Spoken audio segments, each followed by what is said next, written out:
Reporting from Ukraine update. Ukrainian forces have widened their bridgehead on the southern bank of the Dnipro River in the Kherson region and started transporting heavy equipment across. Ukrainians held central Krinky despite Russian bombing and pushed Russians further out of the village, destroying Russian forces with drones and artillery. Ukrainians conducted another amphibious crossing northwest of Podstepny, pushing Russians back and widening the bridgehead. Russia fired the commander of the Kherson forces, General Makarevich, amid collapsing defenses in the region. Ukraine is expected to intensify offensive operations in Kherson, posing a dilemma for Russia on whether to reinforce Kherson or continue offensive actions elsewhere. The United Kingdom's Ministry of Defense latest intelligence update on Ukraine, November 9, 2023. Russia likely needs to reallocate long-range surface-to-air missile systems from distant parts of Russia to maintain coverage over Ukraine, after reported losses of Sa-21 systems in Ukraine last week. Russia's premier long-range surface-to-air missiles like the Sa-21 can engage targets up to 400 kilometers away. Removing these systems from strategic locations in Russia's borders would weaken Russia's air defense posture on its peripheries. Reallocating these strategic air defense assets demonstrates how the conflict in Ukraine continues to overextend and strain Russia's military and its ability to maintain baseline defenses across its vast territory.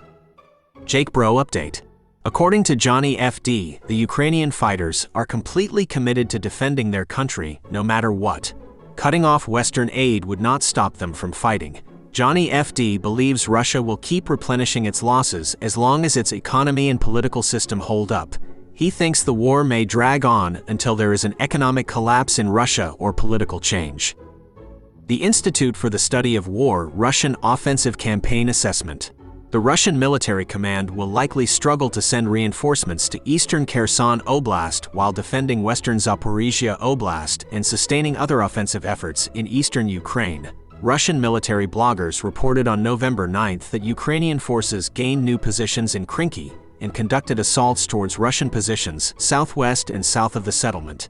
A blogger claimed Ukraine advanced into forest areas south of Krinky. Bloggers stated Ukraine also attacked near Poima, Pishchenivka, and Podstepny, and is trying to establish positions between Podstepny and Kazachyi Lahary.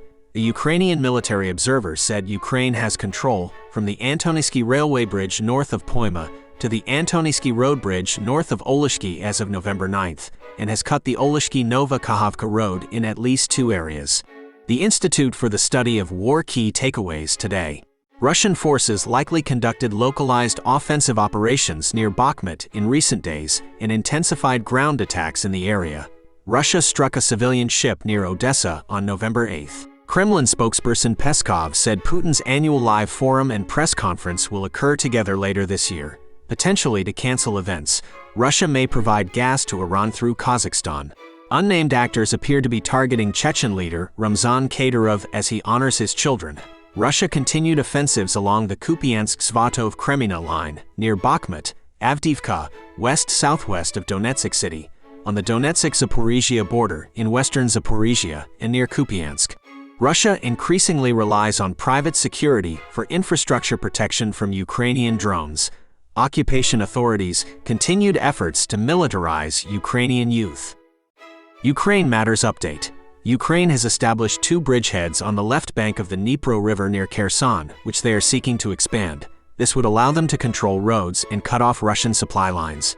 To expand the bridgeheads, Ukraine needs to overcome challenges posed by Russian troops, armor, artillery, drones, aircraft, river crossings, and logistics. Ukraine is having success against Russian armor using drone swarms.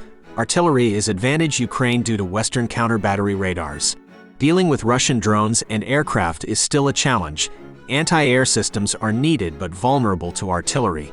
Russia lacks reserves in the area due to focus on eastern offensives, but political decisions could change force allocation. Ukraine is not fully committed yet, still using marine forces. Full commitment with tanks and artillery crossing the Dnipro would signal a major offensive. Expanding bridgeheads would allow Ukraine to set up engineering and logistics for a larger push. But air and artillery threats need suppressing first. Ukraine's Armed Forces General Staff Update. Day 624 of Russia's attempted invasion of Ukraine continues. 55 combat engagements occurred. Russia launched 1 missile strike, 13 airstrikes, 42 multiple launch rocket system attacks. Russian attacks resulted in civilian casualties. The situation remains active in eastern and southern Ukraine. No major changes on the Volyn and Polisia fronts. Belarus units continue activities near the border. Russia maintains military presence near Ukraine's borders, conducts sabotage and shelling. Around 20 Ukrainian settlements were shelled. Russia conducted unsuccessful assault operations near Sinkivka. Ukraine repelled 7 attacks there. Russia conducted failed assaults near Stelmakivka and Novojehorivka, airstrikes near Bilohorivka. Ukraine repelled 7 Russian attacks near Bodanivka and Klishchivka. Over 20 settlements shelled. Russia conducted unsuccessful operations near Avdiivka and Pervomoyska. Ukraine repelled 7 attacks, 15 settlements shelled. Russia made 23 failed attacks near Marinka and Novomikhailivka. Airstrikes near those areas too. 10 settlements shelled. Failed Russian assaults near Zolota Niva and Staromayorsky. 10 settlements shelled. Russia made failed attacks near Verbov and Robotyne. Ukraine repelled 4 attacks, airstrikes near there. Over 20 settlements shelled. Artillery shelling of Kherson and surrounding areas. Ukraine continues offensive operations, inflicting losses on Russia. Ukraine launched airstrikes on Russian forces and missile strikes on Russian artillery, command posts, and signals intelligence.